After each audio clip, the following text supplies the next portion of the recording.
Alright guys, I'm currently in the park of Animal Kingdom at Disney World, and look at that! The Tree of Life! It's smaller than I thought it was. I'll see you in the next clip. Around this turn, if you look on the Here we right go. side, you'll start Kilimanjaro to see some black and white Safaris. striped legs that probably remind you of a zebra. But those are just the party pants of the my God. okapi. Okapi aren't even related to zebras. They're actually the closest relative of the giraffe. And just like giraffes, they have ossicones on the top of their head, which are kind of like horns, but they're underneath the skin. Only male okapi have those ossicones, while all giraffes do. But all okapi have a very long prehensile tongue. The word prehensile just means that they have complete control over that tongue. They can grab things with it. The tongue of the okapi is so long that if they want to, they can reach up and touch their nose. They can also lick their eyes. And they can even clean the insides of their ears with that tongue. Those okapi are so elusive that they weren't discovered until 1901 by Western civilization. So few people had actually seen them, that everybody thought that they were a myth, just like unicorns. But as you guys can see, absolutely no myths here. A very tall black and white bird inside of the water there on the right side as well. That is a saddle-billed stork. Saddle-billed storks get their name from the yellow saddle shape on their bill. They grow up to be about 5 feet tall and have their vocal cords. So in order to communicate, they will chatter those bills. Now that is a female saddle-billed stork. We can tell because of her eye color. Females have those vibrant yellow eyes that pretty much match that saddle shape on her bill. And males, they have brown eyes. I do see a pretty big nest up here on this hill as well. That's probably from those saddle-billed storks. We see a male. Oh, there is another saddle-billed stork here. We'll see if it's a male. And if it is, that is great news for those two, as those saddle-billed storks, they will mate for life. And that does look like a male.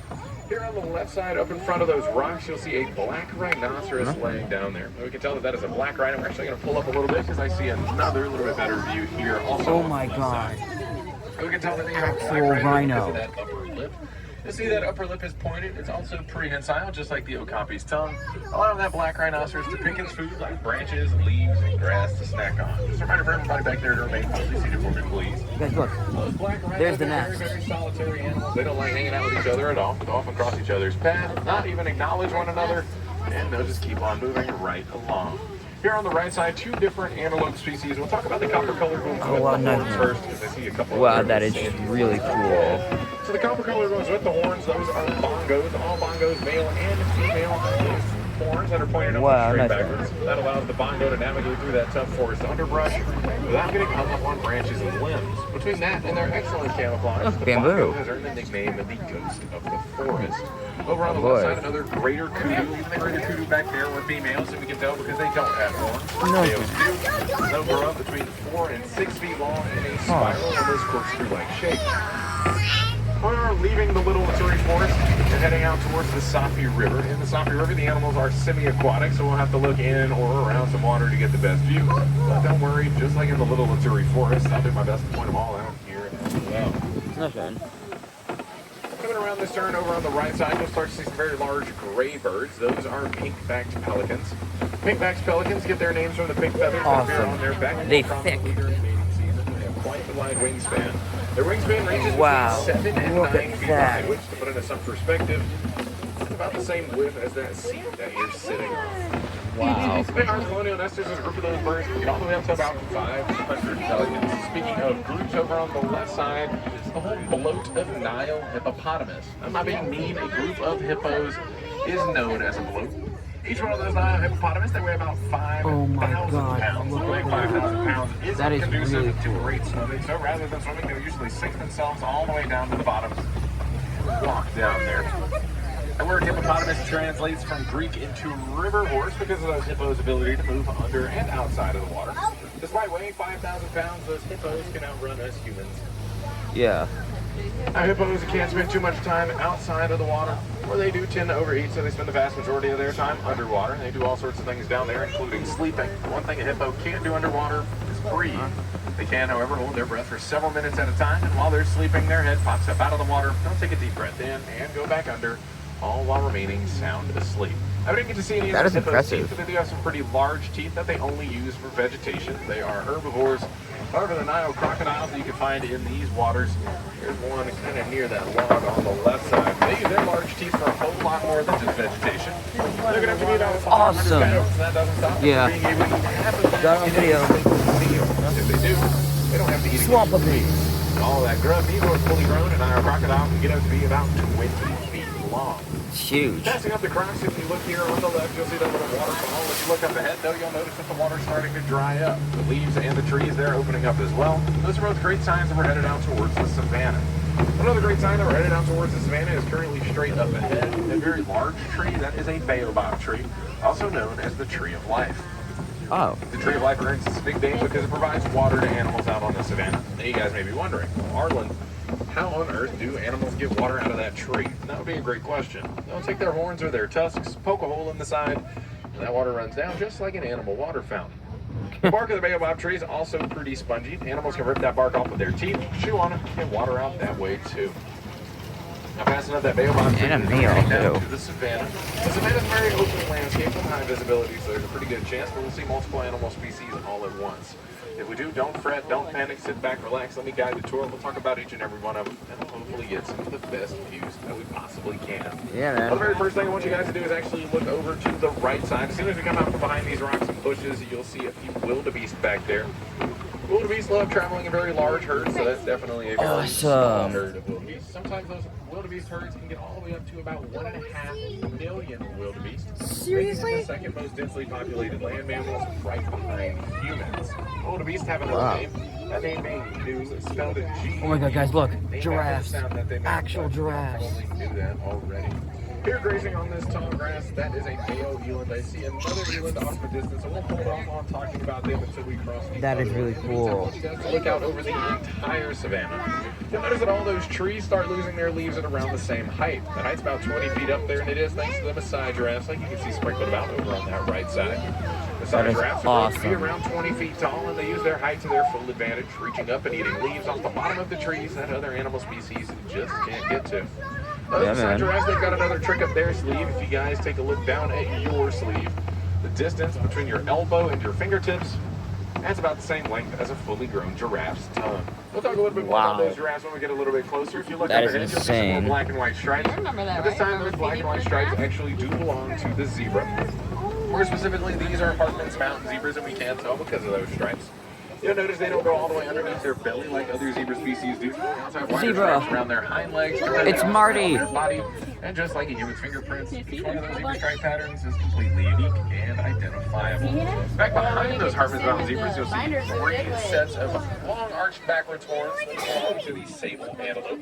Sable antelope Nice, are the emblem man. here at the Harambe Wildlife Reserve, and they'll use those long arched backwards horns to defend themselves against potential predators coming at them from behind. That makes the sable pretty special. They're one of the only antelope species that will choose to defend themselves rather than just running away. That courage to fight rather than run is the reason why we chose them to be the emblem here at the reserve. A couple more of those Maasai giraffes up ahead, so we'll hold off a little bit more. I definitely want to talk about these elands. So this is a female eland, the one that we saw just a bit ago. That was a male. Nice. Male elands will get all the way up to about 2,200 pounds whenever they're fully grown, making them the largest Wow. antelope species here on the reserve.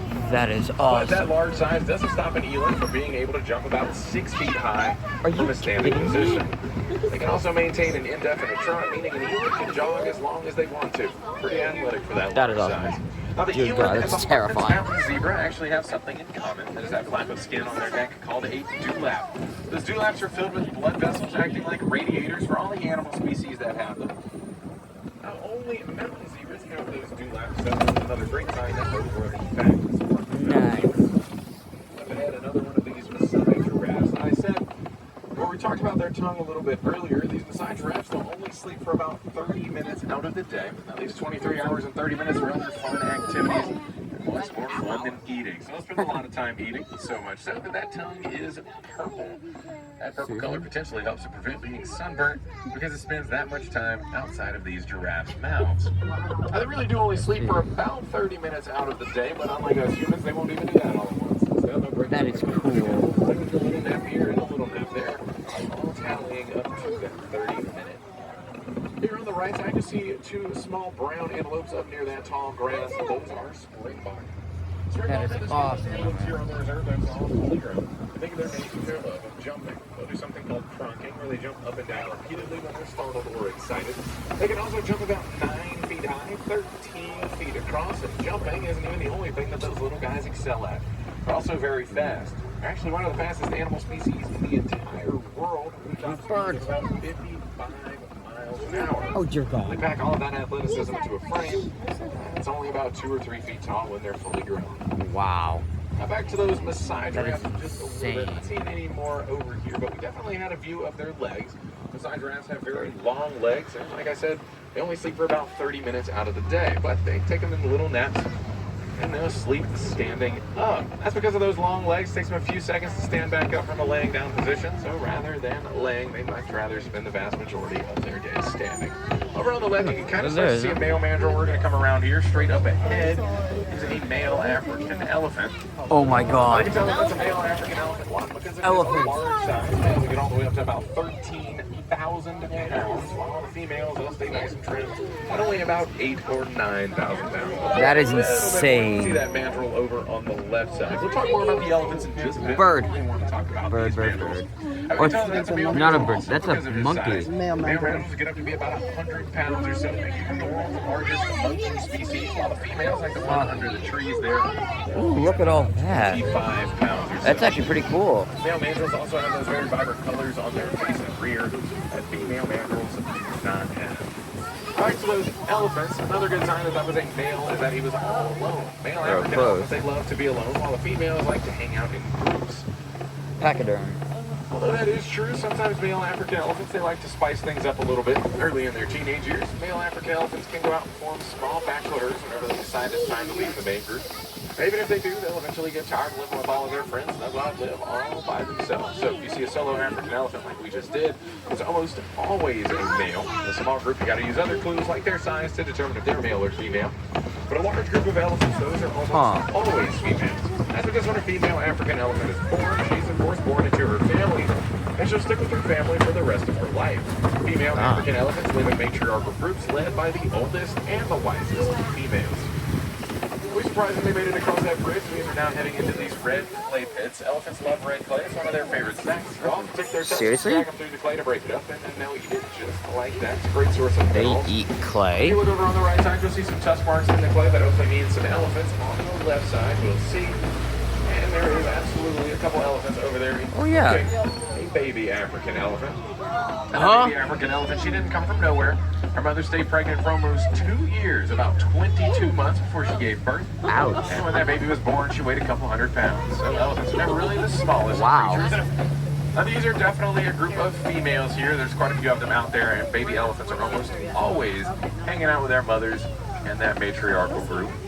And we should get another pretty good view, at least of the adults. Birdies. We're gonna keep going around, and you may notice, especially the ones off in the distance, that they'll flap their ears every once in a while.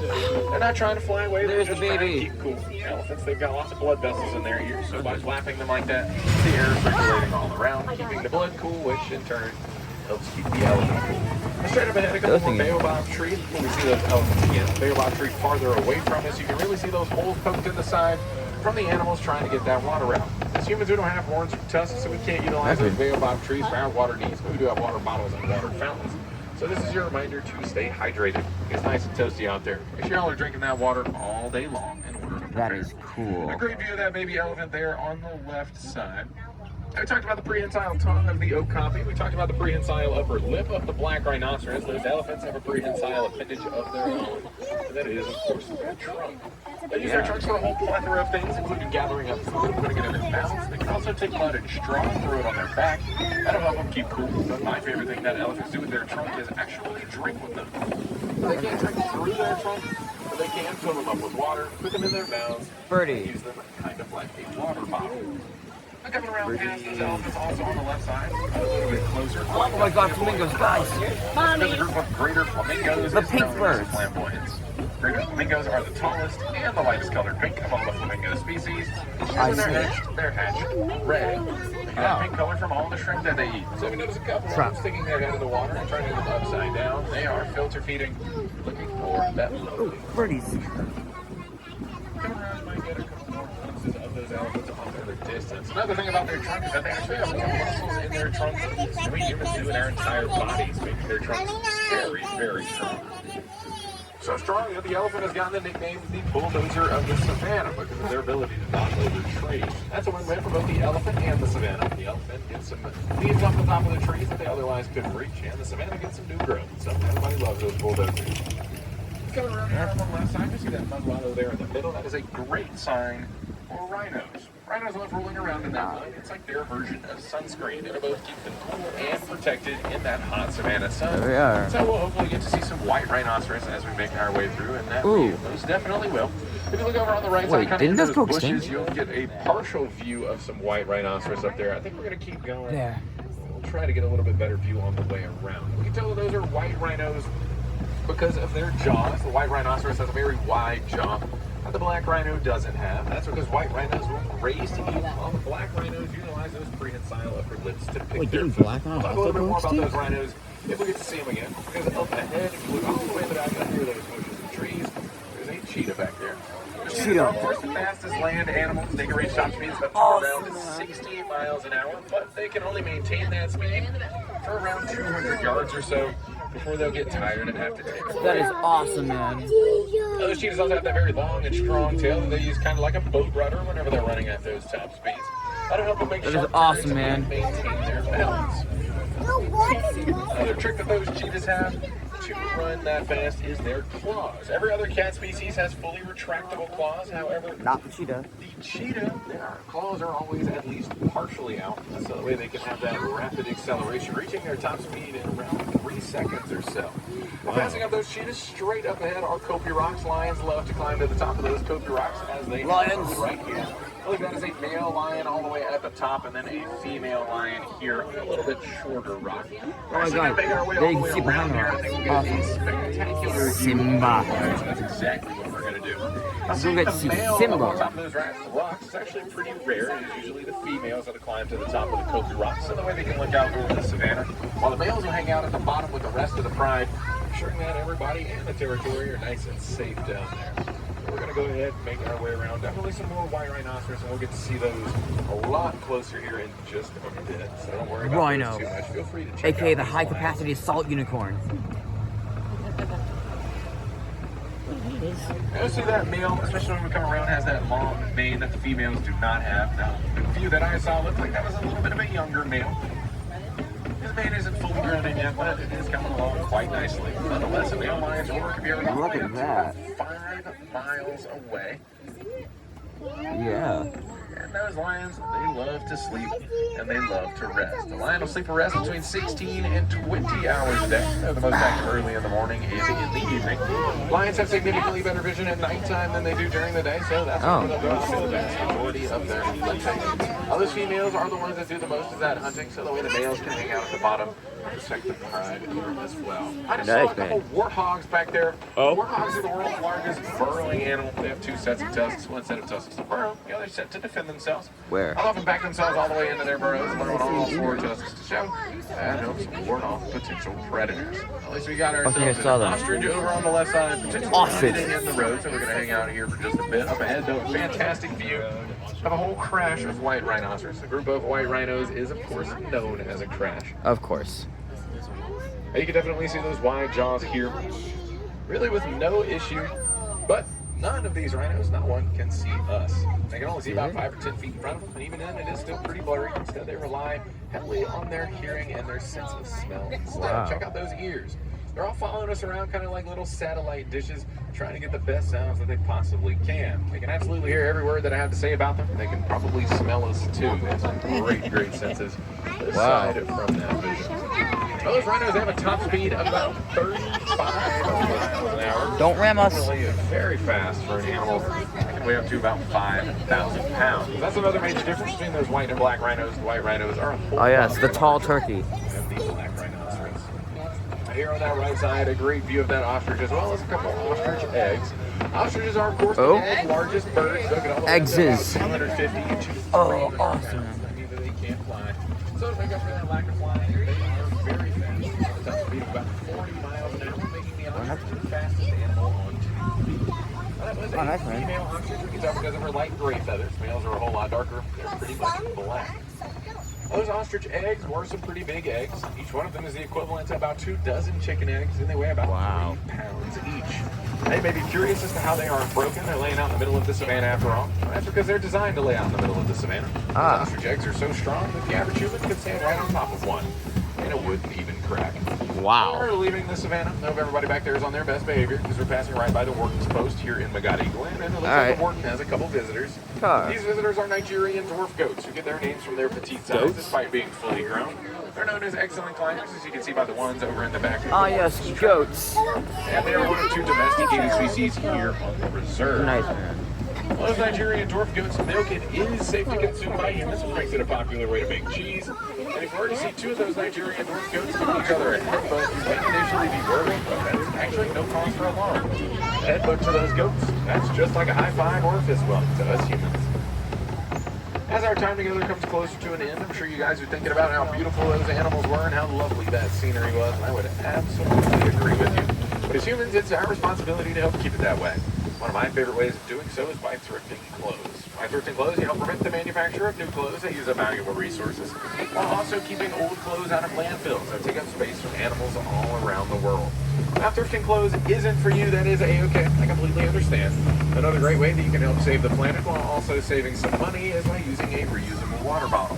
That helps keep plastic bottles out of landfills, and here at Disney, That is what I you can do. get those reusable water bottles refilled at any quick service location on property for free. Waterfalls. Guys, we're looking for some other excellent ways to see animals here today at Animal Kingdom. One of the best ways is right at the exit of the safari. That is the Gorilla Falls Exploration Trail. On the Gorilla Falls Exploration Trail, you can see gorillas, you can see hippos. You might get another view of those okapi. There are naked mole rats, a bird aviary. Oh my God. Animals. And they're all absolutely worth checking outside. Do they got silverbacks here? To that Gorilla Falls Exploration Trail.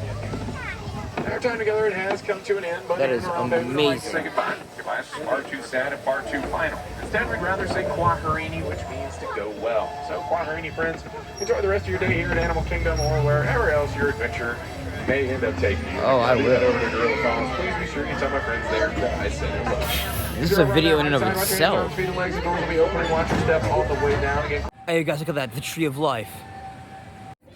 Alright, guys. I'm about to go on Expedition Everest as soon as I finish my sweet tea. And after Yuki finishes her apple donut. But damn, boy. That's Expedition Everest. Tallest mountain in the world. Well, tallest in the fact that it is the point on Earth that stretches the highest above sea level. It's 29,000 feet tall, roughly. But there's a taller mountain on Earth. It's completely underwater, though. And it's 33,000 feet tall. Still smaller than Olympus Mons, though. Look it up. Alright, so guys, you look. That is a monkey right over there. Straight across from that window over there. And you're also hearing the call of either a bird or a monkey off in the distance. Over there. I don't know. But yeah, there's a monkey in there. That is awesome, man. I wonder what kind of monkey that is. The sign doesn't exactly say. Oh, wait, hold on. Forest gibbons often travel to the river, stopping to rest their feet at these shrines, where gifts of food have been left for them. Oh, he left. Didn't even notice that. But I guess it's a gibbon. Oh, there he is. So that's what I saw.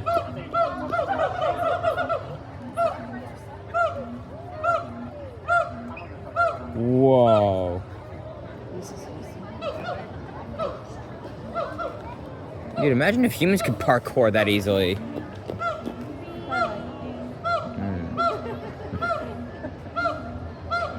That is actually really cool.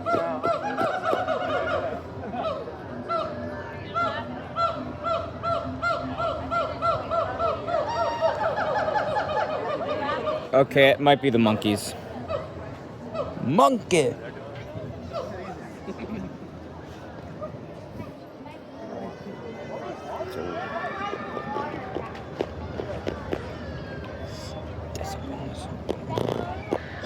So yeah, that's a monkey. Alright, tonight guys, we just came off of Expedition Everest, which you can hear screaming over there. You can see it through the trees, the mountain. And it was so fucking awesome. It was awesome.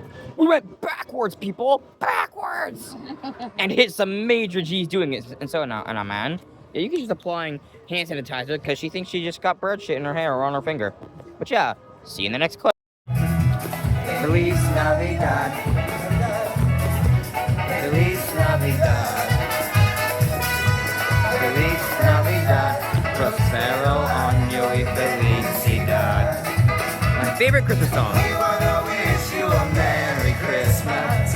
We wanna wish you a Merry Christmas. We wanna wish you a Merry Christmas from the bottom of my heart. Feliz Navidad. Feliz Navidad. Feliz Navidad. Prospero año y felicidad.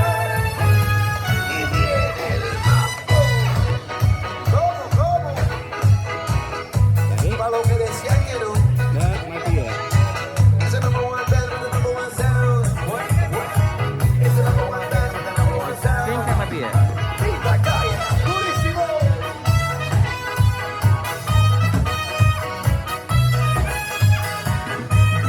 Once I start singing again, I'll know if it's it.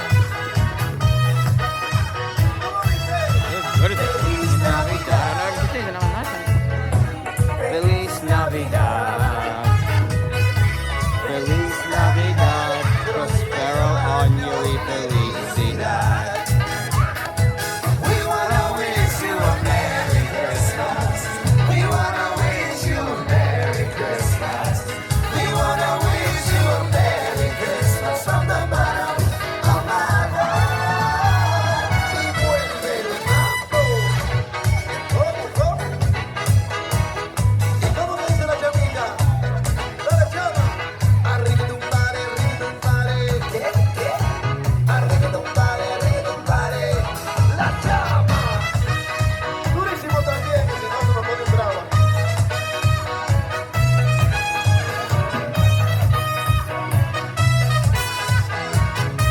Tori.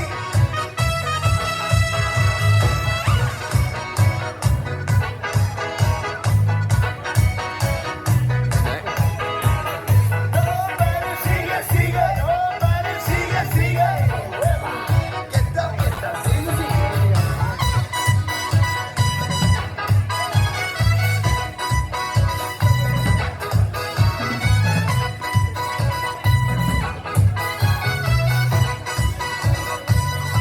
Feliz Navidad.